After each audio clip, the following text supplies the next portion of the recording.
ننقل بقى على شخصية ناصح اللي إفهاته لسه معلمة معانا لحد دلوقتي. الراجل الناطع ده العاطل اللي ما وراهوش حاجة غير إنه قاعد بيشرب جوزة ويقول حكم ويشغل الستات هم اللي يصرفوا عليه.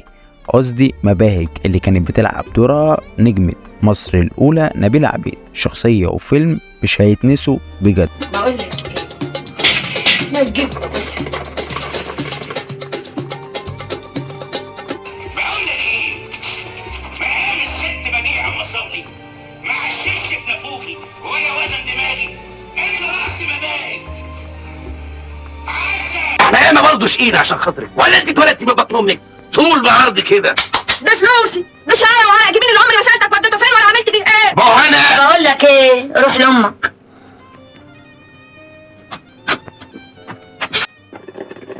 خلصتي التعميرة؟ ليه كده ياما؟